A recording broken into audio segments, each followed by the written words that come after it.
নমস্কার বন্ধুরা, বাংলার ইনভেস্টর ইউটিউব চ্যানেলে আপনাদের সকলকে স্বাগত জানাই। চ্যানেলে প্রথমবার এসে থাকলে চ্যানেলটা অবশ্যই সাবস্ক্রাইব করে রাখবেন এবং তার সঙ্গে সঙ্গে পাশে থাকা বেল আইকনটা টিপে অল অবশ্যই সিলেক্ট করে রাখবেন, যাতে করে পরবর্তী ভিডিওগুলোর নোটিফিকেশন আপনাদের কাছে সময় মতো পৌঁছে যায়। তো চলুন এই ভিডিওটা শুরু করা যাক। আর এই ভিডিওতে শুধুমাত্র একটা সেক্টর নিয়ে ডিটেলসে আলোচনা করব। তো যে সেক্টরটা নিয়ে আলোচনা করতে চলেছি সেটা হচ্ছে ফিউচার ওরিয়েন্টেড বিজনেস এর মধ্যে পড়ে। তো এই ফিউচার ওরিয়েন্টেড বিজনেস বলতে আমরা কি বুঝি, মানে এমন বিজনেস যেটা ভবিষ্যতে বড় হবে, কিন্তু বর্তমানে এই যে বিজনেস সেটা কিন্তু সেরকম বড়ভাবে দেখা যায় না। তো এই ধরনের যে ফিউচার ওরিয়েন্টেড বিজনেস গুলো রয়েছে, এইখানে এই যে গ্রোথ সেগুলো ভালো হয়। কারণটা কি, এইগুলো একদম বেসিক পর্যায়ে রয়েছে। তো এখান থেকে যে বাড়ার সম্ভাবনা সেটা অনেকটাই বেশি থাকে এবং বাড়ার যে পার্সেন্টেজ সেটাও বেশি হয়। তো এরকমই একটা সেক্টর নিয়ে আলোচনা করতে চলেছি। তো কোন সেক্টর নিয়ে এই ভিডিওতে আলোচনা করব? এই নিউক্লিয়ার সেক্টর নিয়ে আলোচনা করব। তবে নিউক্লিয়ার বলতে এমন নিউক্লিয়ার নয়, আমরা নিউক্লিয়ার বলতে কথা বলতে চলেছি এই নিউক্লিয়ার পাওয়ার সেক্টর নিয়ে। তো যেই পাওয়ার সেক্টরে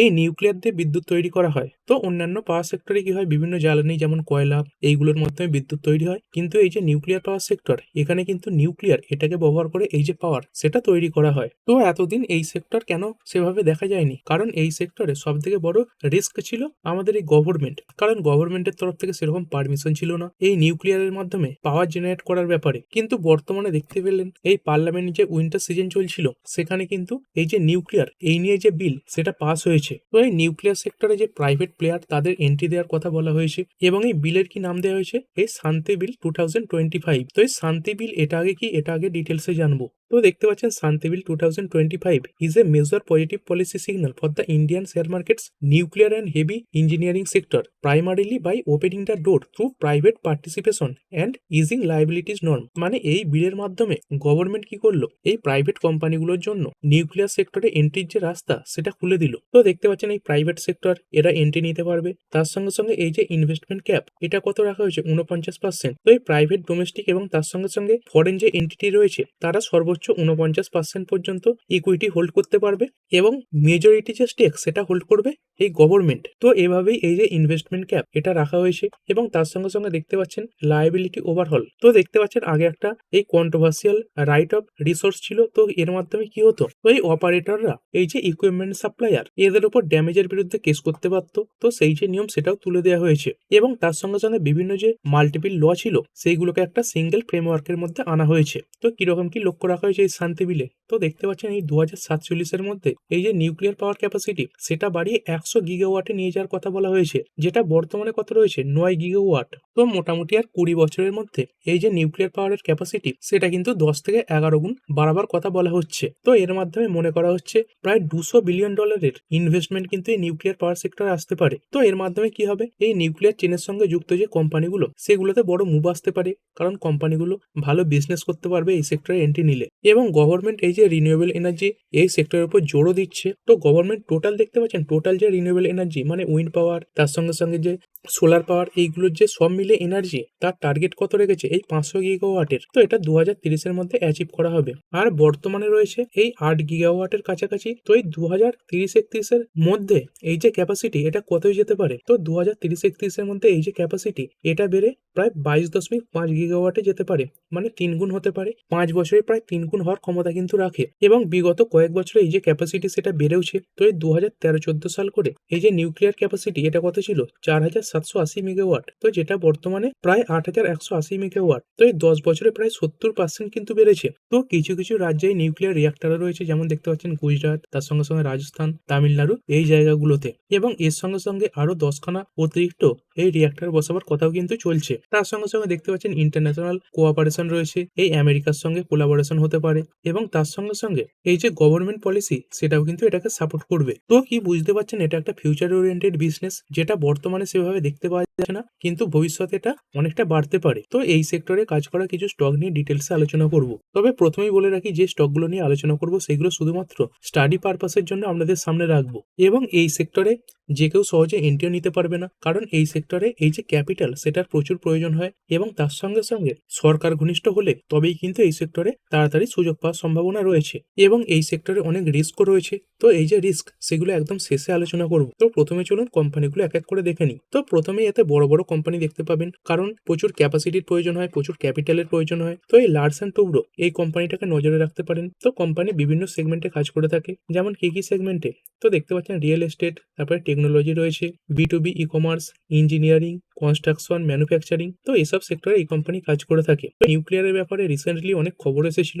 তো দেখতে পাচ্ছেন L&T eyes opportunity as global tech giants invest in small nuclear reactor. মানে এই কোম্পানিটা নিউক্লিয়ার সেক্টরে নিজেকে এগিয়ে নিয়ে যাওয়ার জন্য এই যে স্মল নিউক্লিয়ার রিঅ্যাক্টর তার জন্য কিন্তু ইনভেস্টমেন্টও করেছে। এবং তার সঙ্গে সঙ্গে দেখতে পাচ্ছেন এই সেপ্টেম্বর 16 খবর, এই 2025-এ এই কোম্পানিটা বেড়েও ছিল কিসের জন্য?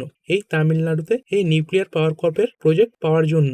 এবং তার সঙ্গে সঙ্গে কোম্পানিটা এই যে হোলটেক এই কোম্পানির সঙ্গে পার্টনারশিপ করেছে কিসের জন্য? এই heat transfer solution for nuclear power sector. তো এই নিউক্লিয়ার সেক্টরে কি হয়, প্রচুর পরিমাণে হিট জেনারেট হয়। তো সেই যে হিট সেটাকে ট্রান্সফারও করতে হয়, এই কুলিং এর যে ব্যবস্থা সেটা রাখতে হয়। তো তার জন্য কিন্তু এই যে হোলটেক এদের সঙ্গে পার্টনারশিপ করেছে। এবং আজকেরই খবর দেখতে পাচ্ছেন, এই ডিসেম্বর 19-এর খবর, এই যে কোম্পানিটা রয়েছে L&T, তারা eyes global nuclear supply chain expansion, মানে গ্লোবালিও কিন্তু নিজেদের এক্সপ্যান্ড করার চেষ্টা এই কোম্পানি চালিয়ে যাচ্ছে। তো কিসে কিসে কাজ করে আগে তো দেখলেন, এই ইপিসি মানে ইঞ্জিনিয়ারিং, প্রকিউরমেন্ট অ্যান্ড কনস্ট্রাকশন। কোন সেক্টরে? এই ইনফ্রাস্ট্রাকচার, হাইড্রোকার্বন, পাওয়ার। তো দেখতে পাচ্ছেন এখানে কিন্তু পাওয়ারের নাম চলে এলো এবং এর মধ্যে এই যে নিউক্লিয়ার পাওয়ার সেটা কিন্তু পড়ে। তো এটা একটা large cap company, market cap দেখতে পাচ্ছেন 5,60,000 কোটির ওপরে রয়েছে। তারপর যদি শেয়ার হোল্ডিং প্যাটার্ন দেখি, এফআইআই এদের 19.48%, তারপরে ডিআইআই এদের কাছে রয়েছে 43% এবং পাবলিক এদের রয়েছে 36%-এর কাছাকাছি শেয়ার। তো প্রমোটারের কাছে নেই, মানে একটা ওয়েল ব্যালেন্সড কোম্পানি এটা। তো এতে প্রফেশনাল বডি থাকে যারা এই কোম্পানিটাকে ম্যানেজ করে থাকে। তারপরে টাটা পাওয়ার, তো টাটা গ্রুপের এই কোম্পানিটাকেও স্টাডি করতে পারেন। তো যদি দেখেন লম্বা চার্ট প্যাটার্ন, তো একসময় কোম্পানিটা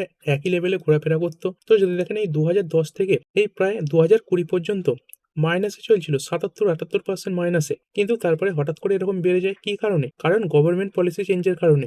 গভর্নমেন্ট তারপরে এই যে রিনিউয়েবল পাওয়ার সেগমেন্ট সেটার উপর জোর দিল এবং তারপরে এই কোম্পানিটা এই সেক্টরে অ্যাগ্রেসিভলি কাজ করতে লাগলো। এবং তারপরে দেখতে পাচ্ছেন কিভাবে এর ভাগ্য বদলে গেল। প্রায় দেখতে পাচ্ছেন 1,500%-এর উপরে কিন্তু বেড়েছে কোম্পানিটা। এই কোম্পানিও দেখতে পাচ্ছেন ছোট যে মডুলার রিঅ্যাক্টর স্পেস সেখানে ঢোকার চেষ্টাও চালাচ্ছে। কারণ কি?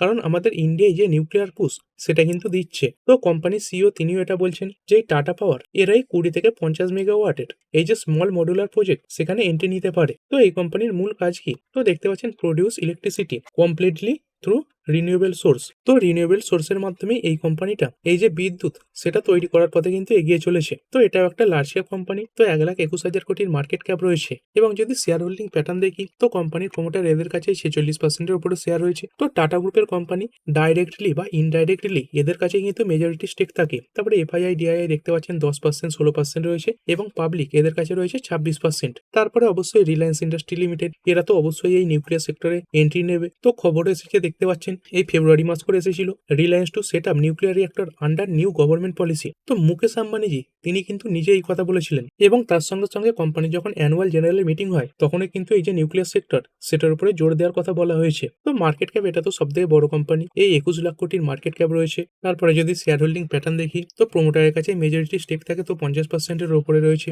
এফআইআই 18%, ডিআইআই এদের 20% রয়েছে এবং গভর্নমেন্ট এদের কাছে কিছুটা রয়েছে আর পাবলিকের কাছে রয়েছে 11%-এর কাছাকাছি। তবে এই কোম্পানিগুলো পুরোপুরি কিন্তু নিউক্লিয়ার সেক্টরের উপর ডিপেন্ডেন্ট নয়, এদের বিভিন্ন সেক্টরে কাজ রয়েছে এবং এই নিউক্লিয়ার সেক্টরে এরা কিন্তু এন্ট্রি নিতে চলেছে। তারপরে যদি কথা বলি আদানি গ্রুপ, এই আদানি গ্রুপও নিউক্লিয়ার সেক্টরে এন্ট্রি নেবে। তো এই আদানি গ্রুপের মধ্যে কোন কোম্পানিটাকে নজরে রাখবেন? এই আদানি পাওয়ার রয়েছে, কারণ রিনিউয়েবল সেক্টরে কারা রয়েছে?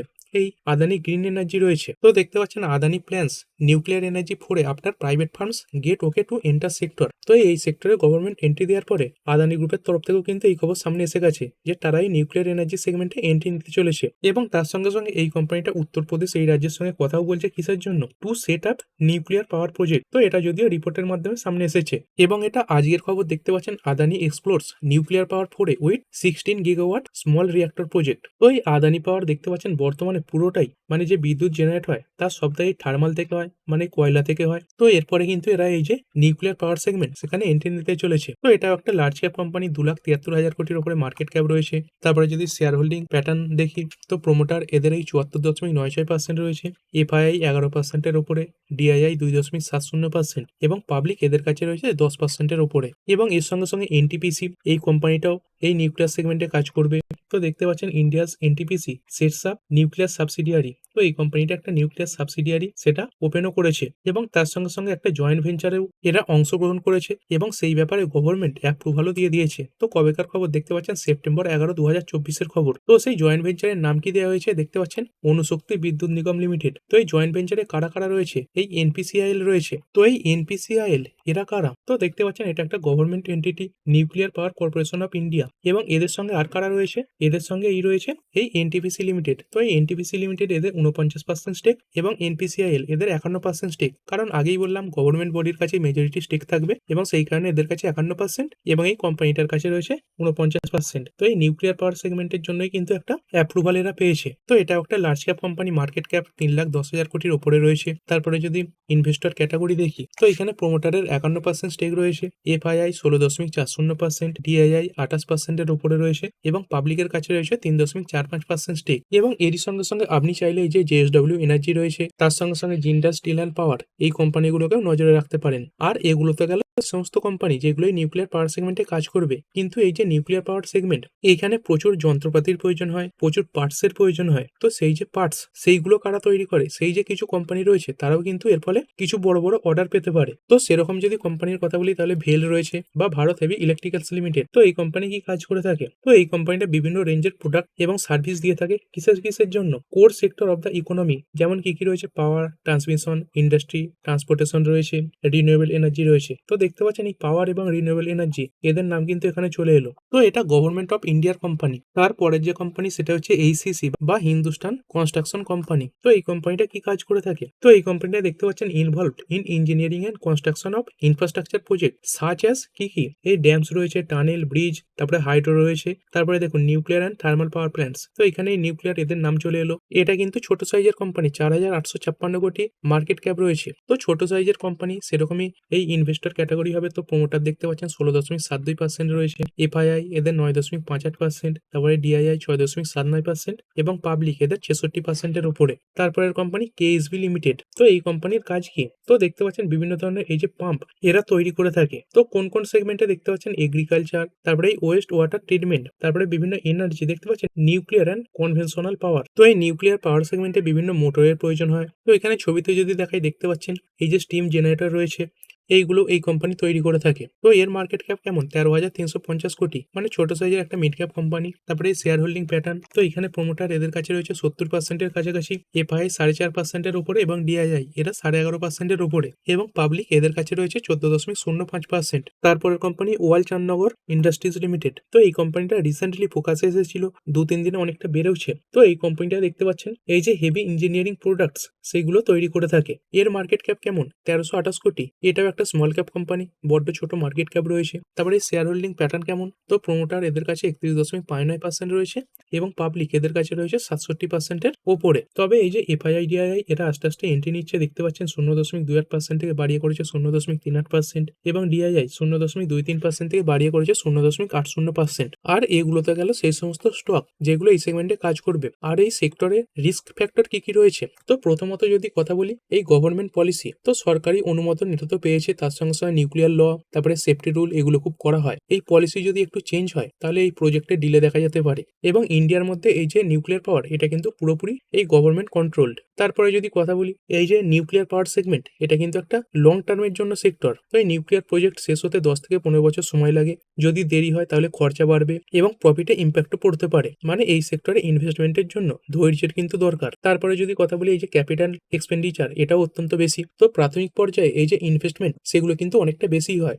যার ফলে কোম্পানিদের যে ধার সেগুলো বেড়ে যায়, ঝুঁকি থাকে। তারপরে যদি কথা বলি অ্যাক্সিডেন্ট এবং সেফটি রিস্কের ব্যাপারে, তো এসব সেক্টরে দুর্ঘটনার যে সম্ভাবনা সেগুলো কিন্তু খুবই কম, কিন্তু যদি হয়ে যায় তার ইম্প্যাক্ট কিন্তু ভয়ঙ্কর হতে পারে। তো এর আগে অনেক দেখাও গেছে, যেমন চেরনোবিল, তারপরে ফুকুশিমায় অনেক বড় বড় ঘটনা ঘটেছিল। এরকম যদি কোনো একটা সেক্টরে ঘটনা ঘটে তাহলে কিন্তু সব স্টকই পড়ে যাবে, মানে সেক্টরের উপর সেন্টিমেন্ট তৈরি হয়ে যায়। এবং তারপরে যদি কথা বলি এই নিউক্লিয়ার ওয়েস্ট ম্যানেজমেন্ট, এই ব্যাপারে রিস্কও রয়েছে। তো এই যে নিউক্লিয়ারের যে বিভিন্ন বর্জ্য পদার্থগুলো সেগুলো রেডিও অ্যাক্টিভ হয়, তো সেইগুলো ঠিকঠাকভাবে ডিসপোজালও কিন্তু করতে হয় এবং এইগুলো একটা চ্যালেঞ্জ। এবং এসব ক্ষেত্রে অনেক সময় কি হয়, এনভায়রনমেন্টাল যে ক্লিয়ারেন্স সেগুলো পাওয়ার ক্ষেত্রে সমস্যা হয় এবং তারই সঙ্গে সঙ্গে কম্পিটিশন রয়েছে। তো এই রিনিউয়েবল পাওয়ার সেক্টরে আরো অনেক ভাগ রয়েছে, যেমন সোলার রয়েছে, উইন্ড পাওয়ার রয়েছে। তো গভর্নমেন্ট এই দিকে এখন বর্তমানে নজর দিয়েছে, কিন্তু গভর্নমেন্টের ফোকাস যদি শিফট হয়ে যায় তাহলে কিন্তু এই নিউক্লিয়ার সেক্টরে যে ইনভেস্টমেন্ট এগুলো কমতে পারে। এছাড়াও আরো ছোটখাটো কিছু রিস্ক রয়েছে, যেমন জিওপলিটিক্যাল, তার সঙ্গে সঙ্গে ফুয়েল সাপ্লাই রিস্ক রয়েছে। কারণ এই যে ইউরেনিয়াম এটা কিন্তু একটা এর কাঁচামাল, তো এর ইম্পোর্টে যদি বাধা পায় তাহলে কিন্তু এই সেক্টরের উপর প্রভাব পড়তে পারে। বিভিন্ন গ্লোবাল টেনশন, স্যাংশন এগুলো হলে এই ফুয়েলের যে কস্ট সেগুলো বেড়ে যায়। তার সঙ্গে সঙ্গে এক্সিকিউটিভ এক্সিকিউশন রিস্কও রয়েছে। তো প্রজেক্ট যদি দেরি হয় তাহলে এই যে কস্ট সেটা বাড়বে এবং তার সঙ্গে সঙ্গে ভ্যালুয়েশন রিস্কও দেখতে পাওয়া যাচ্ছে। কারণ ফিউচার থিমে কি হয়, অনেক সময় এইসব স্টক যেগুলো আলোচনা করলাম সেগুলো কিন্তু এমনিতেই ওভার ভ্যালুড হয়ে গেছে, মানে আর্নিং না বাড়লে পরে কিন্তু কারেকশন আসতে পারে। তো এগুলো কাদের জন্য ভালো? তো যদি কথা বলি, যারা লং টার্ম ইনভেস্টর, যাদের হাই রিস্ক নেওয়ার ক্যাপাসিটি আছে এবং তার সঙ্গে সঙ্গে যারা এই পলিসি ডিভেন থিম বোঝেন তাদের জন্য ভালো। আর কাদের জন্য ঝুঁকিপূর্ণ? যারা এই শর্ট টার্ম ট্রেডার হন বা অল্প সময়ের জন্য ইনভেস্টমেন্ট করেন বা যারা খুব কম রিস্ক নিয়ে ইনভেস্ট করতে চান তাদের জন্য কিন্তু এই সেক্টর নয়। তো এই নিউক্লিয়ার পাওয়ার সেক্টর নিয়ে যা কিছু আলোচনা করা ছিল সবই আলোচনা করলাম। এবার চাইলে আপনারা এই সেক্টর এবং যেই স্টকগুলো নিয়ে আলোচনা করলাম সেগুলোকে স্টাডি করতে পারেন। তো ঠিক আছে বন্ধুরা, আশা করছি ভিডিওটা আপনাদের ভালো লেগেছে। আপনি চাইলে এটাকে লাইক এবং শেয়ার করতে পারেন।